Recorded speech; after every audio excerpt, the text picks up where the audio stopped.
السلام علیکم۔ آج پیر ہے جنوری کی 17 تاریخ۔ پاکستان میں سے شام کے 7، بھارت میں 7:30 اور یہاں ہمارے اسٹوڈیوز کی گھڑیوں میں صبح کے 9 بج رہے ہیں۔ وائس آف امریکہ واشنگٹن کی اردو سروس سے میں ہوں خالد حمید، خبروں کے ایک بلیٹن کے ساتھ۔ امریکی ریاست ٹیکساس میں ایک عبادت گاہ میں یرغمال بنانے کی تحقیقات کے سلسلے میں برطانیہ میں پولیس نے اتوار کو دے گئے 2 افراد کی گرفتاری کا اعلان کیا ہے۔ گریٹر مانچسٹر پولیس نے ایک بیان میں کہا کہ کاؤنٹر ٹیرر پولیسنگ کے افسران نے جنوبی مانچسٹر میں 2 نوجوانوں کو حراست میں لیا اور انہیں پوچھ گچھ کے لیے تحویل میں رکھا گیا ہے۔ ابھی ممکنہ طور پر کسی نوعیت کے الزام کے بارے میں کوئی تفصیلات نہیں دی گئیں۔ امریکی حکام نے اتوار کے روز ایک 44 سالہ برطانوی شہری کی شناخت اس طور پر کی تھی کہ جس نے ٹیکساس کی ایک عبادت گاہ میں 4 افراد کو 10 گھنٹے تک یرغمال بنایا تھا۔ قانون نافذ کرنے والے کمانڈوز نے ہفتے کی رات عمارت پر دھاوا بولا اور اس جھگڑے کو ختم کر دیا۔ فورٹ ورتھ ٹیکساس کے قریب واقع عبادت گاہ میں یرغمال بنائے گئے افراد کو رہا کر دیا گیا اور ایف بی آئی کی اسٹریٹجک ہتھیاروں سے لیس ٹیم نے ملک فیصل اکرم کو گولی مار کر ہلاک کر دیا۔ امریکی صدر جو بائیڈن نے قانون نافذ کرنے والے ایجنٹوں کے جرأت مندانہ کام کی تعریف کی ہے اور کہا ہے کہ اس حملے میں یہود دشمنی کو برداشت نہیں کیا جائے گا۔ اطلاعات کے مطابق یرغمال بنانے والے فرد نے امریکی تعلیم یافتہ پاکستانی نیورو سائنسداں عافیہ صدیقی کی رہائی کا مطالبہ کیا تھا، جو افغانستان میں مبینہ طور پر امریکیوں کو قتل کرنے کی کوشش کے الزام میں امریکہ میں 86 برس کی قید کاٹ رہی ہیں۔ عافیہ صدیقی کو ٹیکساس کی وفاقی جیل میں رکھا گیا ہے۔ ان کی وکیل ماروا ایلبیلی نے ایک بیان جاری کیا جس میں یرغمال بنائے جانے والے واقعے کی مذمت کی گئی۔ ایلبیلی نے سی این این کو بتایا کہ حملہ آور کوئی بھی ہو، ہم چاہتے ہیں کہ وہ جان لے کہ ڈاکٹر صدیقی اور ان کے اہل خانہ اس کے فعل کی مذمت کرتے ہیں۔ پاکستانی میڈیا نے اطلاع دی ہے کہ پاکستان کے قومی سلامتی کے مشیر معید یوسف 18-19 جنوری کو اپنے دورہ کابل کے دوران طالبان حکومت کے عہدیداروں سے افغانستان کے لیے پاکستان کی طرف سے امداد پر بات کریں گے۔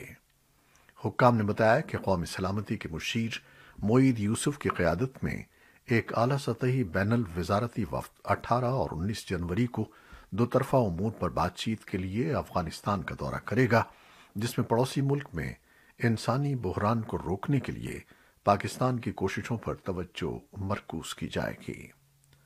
روزنامہ ڈان کی رپورٹ میں کہا گیا ہے کہ معید یوسف افغانستان کے لیے پاکستان کی فلاحی اور اقتصادی امداد کو اس انداز میں منتقل کرنے کے لیے افغانستان کے بین الوزارتی رابطہ سیل کی رہنمائی کر رہے ہیں، جس سے افغان عبوری حکام کو ان کے کلیدی چیلنجوں کا مقابلہ کرنے میں مدد ملے گی، جبکہ اقوام متحدہ اور بین الاقوامی تقاضوں کی پاسداری بھی ملحوظ رکھی جائے گی۔ افغانستان میں طالبان حکومت نے یقین دہانی کرائی ہے کہ رواں برس مارچ تک لڑکیوں کے تمام اسکول کھول دیے جائیں گے۔ ان خیالات کا اظہار افغانستان میں طالبان حکومت کے نائب وزیر برائے ثقافت و اطلاعات ذبی اللہ مجاہد نے خبر رساں ادارے ایسوسی ایٹڈ پریس کو دیے گئے ایک انٹرویو میں کیا۔ ذبی اللہ مجاہد کا کہنا تھا کہ وہ پر امید ہیں کہ مارچ تک ملک بھر میں خواتین اور بچیوں کے تعلیمی ادارے کھول دیے جائیں گے اور وہاں تدریسی سرگرمیاں بحال ہو جائیں گی۔ گزشتہ برس اگست میں طالبان کے کابل پر قبضے کے بعد افغانستان کے بیشتر حصوں میں لڑکیاں اسکول جانے سے قاصر تھیں، جبکہ صرف 7ویں جماعت تک بچیوں کو اسکولوں میں آنے کی اجازت دی گئی تھی۔ بین الاقوامی برادری نے تاحال افغانستان میں طالبان حکومت کو تسلیم نہیں کیا ہے۔ عالمی برادری کا اصرار ہے کہ طالبان ملک میں جامع حکومت کے قیام کے علاوہ خواتین کو بھی حقوق دیں۔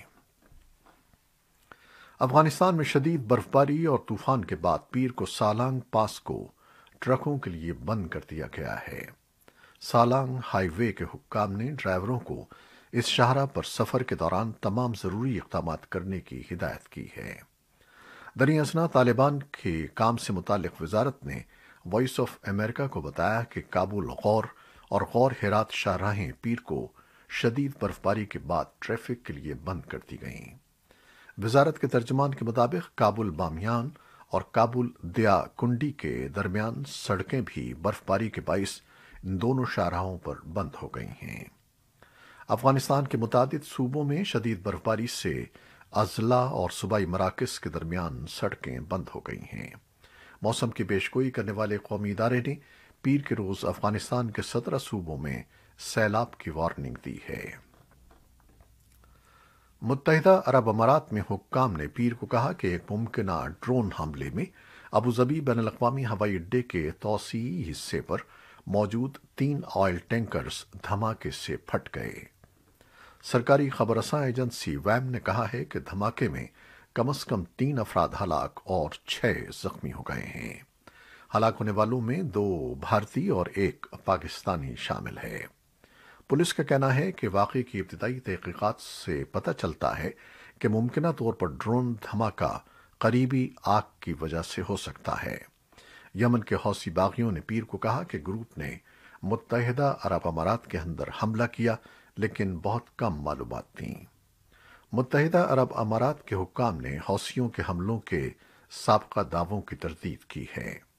متحدہ عرب امارات کی افواج سن 2015 سے حوثیوں کے خلاف لڑنے والے سعودی قیادت والے اتحاد کا حصہ ہیں۔ آج مارٹن لوتھر کنگ کی 93ویں سالگرہ منائی جا رہی ہے۔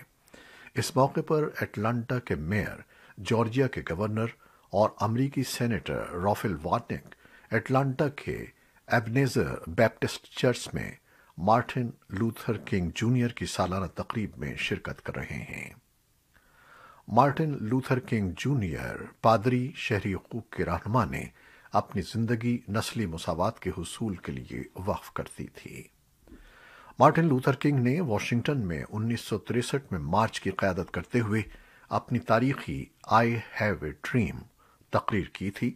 1964 میں امن کے نوبل انعام سے انہیں نوازا گیا تھا اور 1968 میں میمفس میں کم تنخواہ والے صفائی کے کارکنوں کی ہڑتال میں مدد کرتے ہوئے انہیں ہلاک کر دیا گیا۔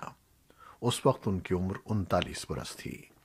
کنگ کی مثالی شخصیت اور پرامن احتجاج کے لیے ان کی جدوجہد شہری حقوق اور سماجی تبدیلی کے لیے متعدد ایکٹیوسٹس کو متاثر کرتی ہے۔ صدر جو بائیڈن اور خاتون اول جل بائیڈن نے بھوک کا سامنا کرنے والے افراد کے لیے کھانوں کے ڈبوں میں گاجر اور سیب پیک کیے اور Martin Luther king junior day کی خدمت کے ایک دن کے طور پر اتوار کے روز فوڈ بینک میں رضاکاروں کے ساتھ وقت گزارا۔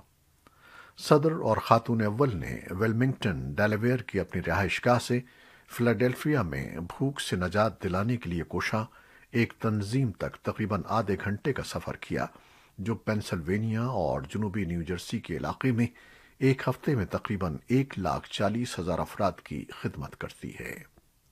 بائیڈن نے تنظیم کے گودام کی طرف جاتے ہوئے کہا کہ چائلڈ ٹیکسز کریڈٹ کی تجدید کی ضرورت ہے۔ کورونا وائرس سے متعلق خبریں۔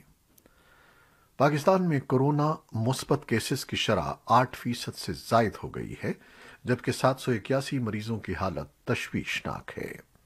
سرکاری اعداد و شمار کے مطابق پاکستان میں گزشتہ 24 گھنٹوں کے دوران 49,809 ٹیسٹ کیے گئے، جن میں 4,340 افراد میں کورونا وائرس کی تصدیق ہوئی ہے۔ بھارت میں گزشتہ 24 گھنٹوں کے دوران 8,209 افراد میں اومیکرون ویرینٹ کی تصدیق ہو گئی ہے۔ ملک کی وزارت صحت کی جانب سے جاری اعداد و شمار کے مطابق بھارت میں کورونا کے 2,58,089 نئے کیسز رپورٹ ہوئے ہیں۔ بھارت میں کورونا کے مثبت کیسز کی شرح 19.65 رہی، جبکہ 385 مریض جان کی بازی ہار گئے۔ امریکہ کے سرجن جنرل وویک مرتھی نے اتوار کے روز کہا کہ امریکہ کے لیے کورونا وائرس کی اومیکرون قسم کا مقابلہ کرنے میں یہ چند ہفتے دشوار ہوں گے۔ مورتی نے ABC کے شو دس ویک کو بتایا کہ کیسز کی تعداد زیادہ ہے اور ہسپتال مشکل کا سامنا کر رہے ہیں، لیکن انہوں نے امید ظاہر کی کہ ہم اس مشکل سے نکل جائیں گے۔ امریکہ میں اس وقت ایک دن میں مجموعی طور پر تقریباً 8 لاکھ نئے کیسز اور تقریباً 2000 اموات ہو رہی ہیں۔ حالانکہ اس بات کے ابتدائی اشارے مل رہے ہیں کہ ملک کے کچھ حصوں میں اومیکرون کیسز میں اضافہ اپنی آخری حد تک پہنچ چکا ہے۔ صدر بائیڈن نے پچھلے ہفتے فوجی طبی عملے کو ملک کی 50 میں سے 6 ریاستوں میں روانہ کیا تاکہ وہاں کے ہسپتالوں میں صحت کی دیکھ بھال کرنے والے کارکنوں کی مدد کی جا سکے۔ تیل کی دولت سے مالا مال عرب بادشاہتوں کے اتحاد کے حوالے سے چین کا کہنا ہے کہ گلف کوآپریشن کونسل GCC نے یہ غور مسلمانوں کے ساتھ چین کے متنازع سلوک کے الزامات کو مسترد کرتے ہوئے اسے ملک کا اندرونی معاملہ قرار دیا ہے۔ چین کی وزارت خارجہ کے ترجمان وینگ یی بن نے جمعے کو صحافیوں سے گفتگو میں بتایا کہ رواں ہفتے کونسل کے سیکرٹری جنرل نائف فلا الجرف نے چین کی کمیونسٹ پارٹی کے حکام سے ملاقات کے دوران کہا کہ کونسل تائیوان، سنکیانگ اور انسانی حقوق کے معاملات میں چین کے موقف کی حمایت کرتی ہے۔ کونسل کے سیکرٹری الجرف نے میڈیا سے براہ راست گفتگو نہیں کی، بلکہ چین کی وزارت خارجہ کے ترجمان نے بتایا کہ انہوں نے انسانی حقوق کے معاملے پر چین کے موقف کی تائید کرتے ہوئے کہا کہ اس معاملے کو سیاست کی نظر نہیں کرنا چاہیے، اور انہوں نے چین کے اندرونی معاملات میں مداخلت کی مخالفت کی۔ امریکہ کے جنوب مشرق کے کچھ حصوں سے تیز ہواؤں اور برفباری کا ایک خطرناک طوفان اتوار کے روز آیا، جس کے نتیجے میں بجلی کی فراہمی منقطع ہو گئی، درخت اور باڑ اکھڑ گئے اور سڑکوں پر برف کی تہ جم گئی۔ جارجیا، شمالی کیرولائنا، جنوبی کیرولائنا اور فلوریڈا میں 2,60,000 سے زائد صارفین بجلی سے محروم ہو گئے۔ فلوریڈا کے ایک ٹریلر پارک میں طوفان نے تباہی مچا دی۔ شمالی کیرولائنا کے وسطی حصے میں شدید برفباری سے دشواری پیدا ہوئی۔ West Virginia department of homeland security نے ریاست کے جنوبی حصے میں برف سے ڈھکی سڑکوں کی تصاویر ٹویٹ کی ہیں۔ پاکستان فلم اور ٹیلی ویژن انڈسٹری کے مایہ ناز اداکار رشید ناز طویل علالت کے بعد 73 برس کی عمر میں پیر کو انتقال کر گئے ہیں۔ 9 ستمبر 1948 کو پشاور میں پیدا ہونے والے رشید ناز نے اپنے کیریئر کا آغاز 70 کی دہائی میں پاکستان ٹیلی ویژن کے پشاور سینٹر سے کیا تھا۔ انہوں نے اپنے کیریئر کا آغاز پشتو اور ہند کو زبانوں کے ڈراموں سے کیا تھا۔ جوں ان کی مقبولیت میں اضافہ ہوتا گیا، انہیں اردو ڈراموں میں بھی کردار ملنے لگے۔ رشید ناز کا شمار ان چند اداکاروں میں ہوتا تھا جنہوں نے پاکستان اور کئی غیر ملکی پروجیکٹس میں کام کیا۔ ان کی روبدار شخصیت کی وجہ سے انہیں فلموں میں مرکزی ولن کے طور پر کاسٹ کیا جاتا تھا۔ رشید ناز نے پاکستان کے ساتھ ساتھ غیر ملکی فلموں میں بھی اداکاری کی، جس میں بالی ووڈ فلم بیبی اور انگلش فلم قندھار بریک قابل ذکر ہیں۔ یہ تھیں وہ خبریں جو فیس بک لائیو پر ہم نے آپ کے لیے پیش کی۔ ہماری ویب سائٹ، یوٹیوب اور پوڈ کاسٹ پر یہ بلیٹن پوسٹ کر دیا جاتا ہے۔ آپ ہمارے اس بلیٹن کو شیئر کرتے ہیں اور اپنے کمنٹس پہ محبت کا اظہار کرتے ہیں۔ ہم اس کے لیے آپ کے بہت مشکور ہیں۔ اپنی محبتوں کو جاری رکھیے گا۔ خالد حمید اب اجازت چاہتا ہے۔ اللہ حافظ۔